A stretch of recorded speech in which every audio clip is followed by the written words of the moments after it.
프로이트의 정신분석학은 인간 정신의 무의식을 탐구합니다. 프로이트는 자연과학적이며 실증주의적 방법론이 주류를 이루었던 시기에 아무런 신체적 원인과 이상을 발견할 수 없었던 히스테리 환자를 치료하는 과정에서 무의식의 존재를 발견합니다.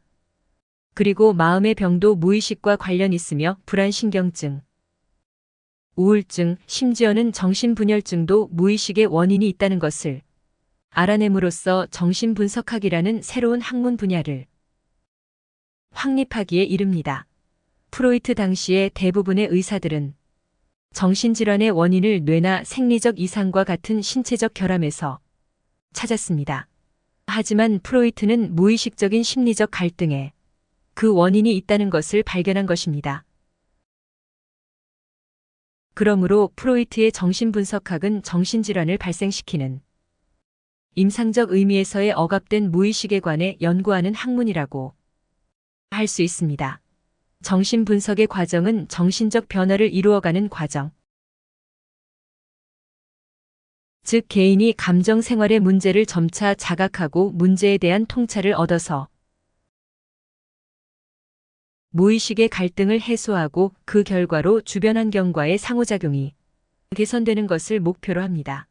이로부터 발전된 정신분석의 철학은 무의식과 그 성적 욕망을 통해서 인간의 행동을 이해하려고 시도합니다.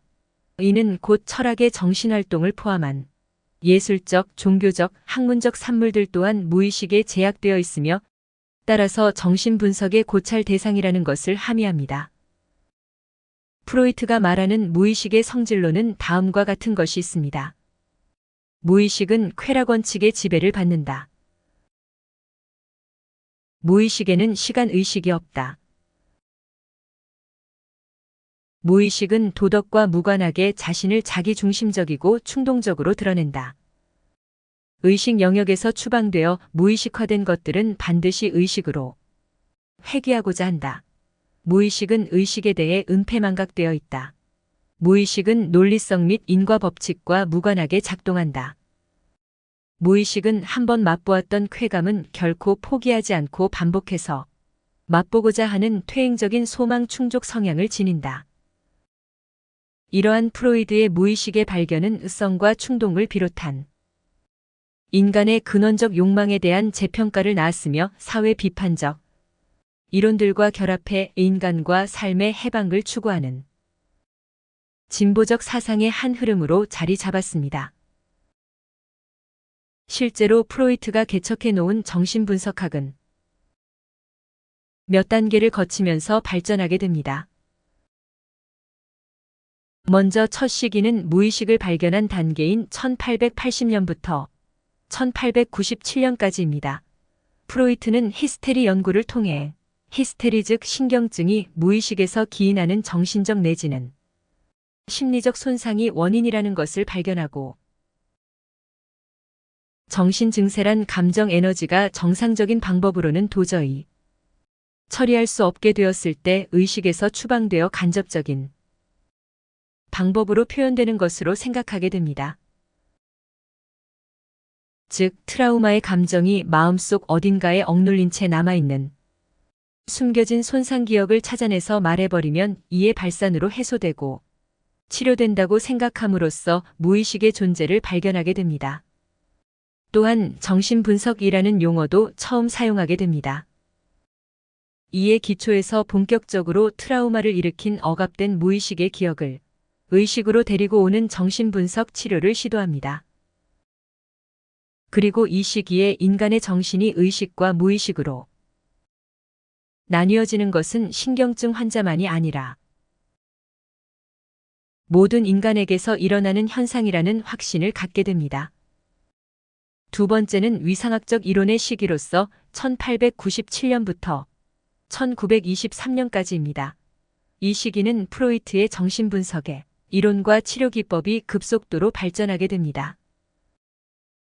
위상학적 모델은 정신의 영역을 무의식, 전의식, 의식의 세 영역으로 구분한 것을 이릅니다. 이를 이드 심리학 혹은 어떤 행위의 동기가 되는 정신적 힘과 본능을 뜻하는 의욕동 심리학의 식이라고도 합니다.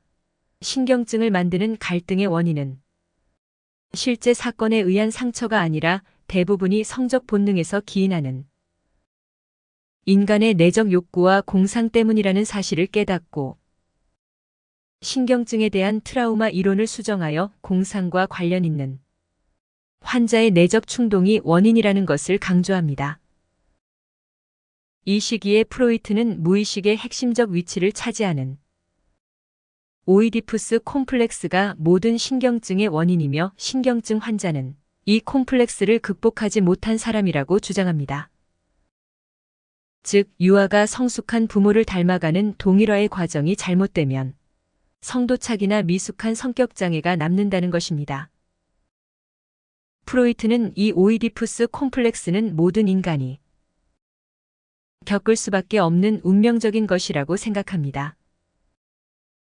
특히 프로이트는 우리 생활에서 볼 수 있는 매우 고상하고 세련된 취미나 예술 활동까지도 무의식에 숨어있는 유아기 성욕 및 공격 욕구와 관련이 있다고 합니다. 그러나 이와 함께 프로이트는 이 시기에 환자들의 기억이 사실이 아니라 공상에 불과하다는 것도 알게 됩니다. 이런 경험을 통해서 정신적 갈등이 현실적인 손상 사건에서 발생하기보다는 공상에서 발생하는 경우가 더 많다는 사실을 깨닫게 됩니다. 이로 인해 신경증에 대한 손상 트라우마 이론을 수정하게 됩니다. 이에 의하면 신경증은 환자의 내적 충동과 관련된 공상이 원인이라는 새로운 주장을 하게 됩니다. 이로써 프로이트의 관심은 환자의 외적 현실 사건이 아닌 환자의 내면 세계로 옮겨짐으로써 인간의 정신 현상에 접근할 수 있는 본격적인 계기를 맞게 됩니다. 정신분석의 진정한 시작을 두 번째 시기, 이드 심리학 내지는 욕동 심리학이 본격화되는 1897년으로 보기도 합니다. 이 시기에 프로이트는 꿈의 해석 1900년, 일상생활의 정신병리 1901년, 성욕이론에 관한 세 가지 에세이 1905년, 쾌락 원칙을 넘어서 1920년, 죽음의 본능 1920년 등을 통해서 쾌락 원칙과 현실 원칙을 정립하고 또 삶의 본능 에로스에 반하는 죽음의 본능, 타나토스 등을 역설하게 됩니다. 세 번째는 성격 구조론 또는 성격 발달이론의 시기로서 1923년부터 프로이트가 사망한 1939년까지입니다. 프로이트의 충실한 계승자를 자처하는 락항은 1920년대 이후부터는 프로이트 작품을 시기순으로 읽어야 한다고 강조합니다. 이 시기 동안에 프로이트는 많은 것을 개정했으며 따라서 정신분석 기술의 급변과 새로운 개념이 생산 간에 밀접한 관계가 있기 때문입니다. 성격 구조론 또는 구조론적 모델은 성격의 구조를 이드, 자아, 초자아로 구분합니다. 이드는 제2기의 무의식 개념을 대부분 포함하며 무의식처럼 쾌락 원칙을 따릅니다. 아이가 외부 세계를 경험하면서 이드의 일부가 자아로 변합니다. 그리고 자아의 기본 업무는 자기 보존이며 이드의 압력과 현실의 요구 사이에서 이 둘을 동시에 처리하는 방법을 익히는 것입니다. 초자아의 많은 부분은 무의식 속에 묻혀 있으며 자아의 대부분과 이드의 전부는 의식의 밖에서 일합니다. 자아는 이드에서 태어나며 성장 과정에서 아이가 외부 세계를 경험하면서 이드의 일부가 변형되어서 자아가 됩니다. 이 시기의 의식은 자아의 감각기관으로 표현됩니다. 또 리비도와 마찬가지로 이드의 요소로서 공격성을 강조합니다. 자아의 현실 인식에 더 많은 관심을 갖게 되며 자아의 방어기제 연구를 활발하게 수행합니다. 이 시기에는 프로이트 정신분석 이론의 변화, 즉 위상학적 모델에서 성격 구조론으로의 이행을 엿보게 하는 자아와 이드, 억제, 증상과 불안을 비롯해서 자아와 그것, 이 환상의 미래, 문명과 불안 등을 발표합니다.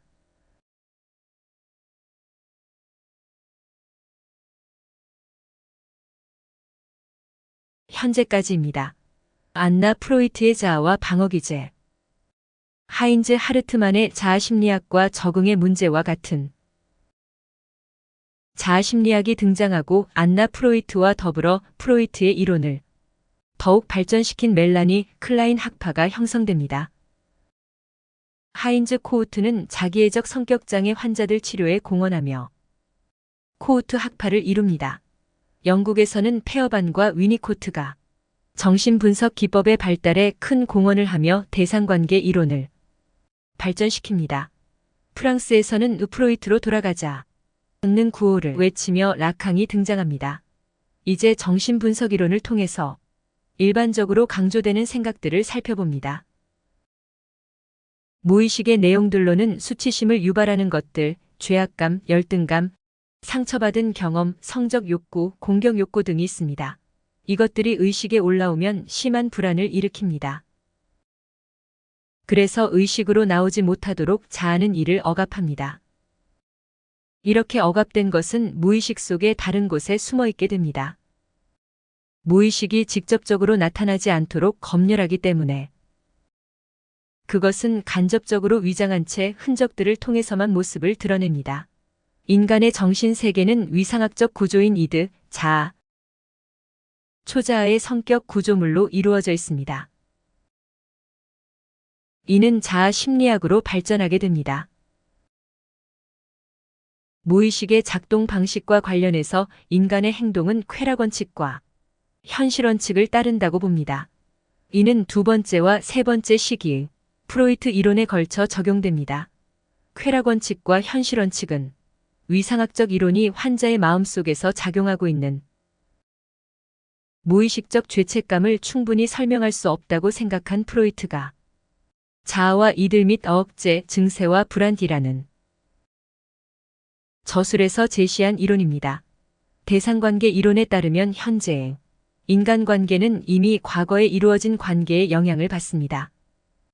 이는 자아심리학의 일부로 발전한 이론입니다. 대상은 다른 사람, 이를테면 중요한 타인으로서 아이가 세상에 태어나서 최초로 만난 사람, 그를 키우며 관리해준 사람 등을 의미합니다. 따라서 개인이 다른 사람들과 맺는 관계, 즉 대상관계를 중시하는 이론입니다. 어린이의 대상관계를 강조하는 이론으로서 어릴 때의 대상관계가 성인의 정신생활에서도 계속된다는 이론입니다.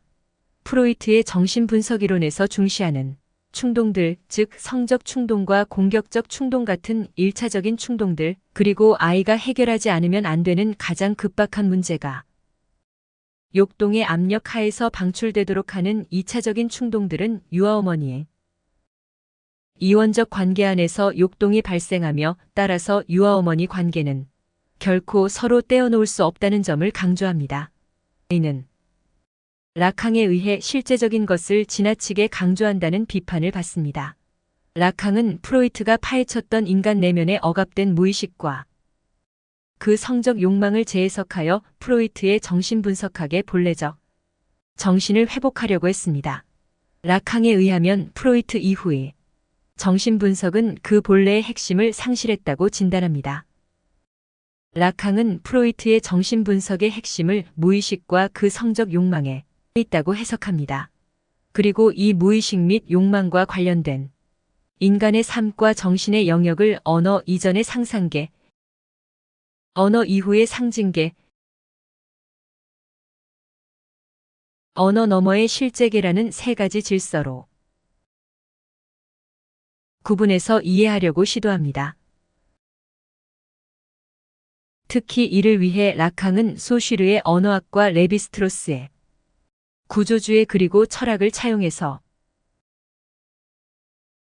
무의식은 언어처럼 구조화되어 있다는 주장을 펼치게 됩니다.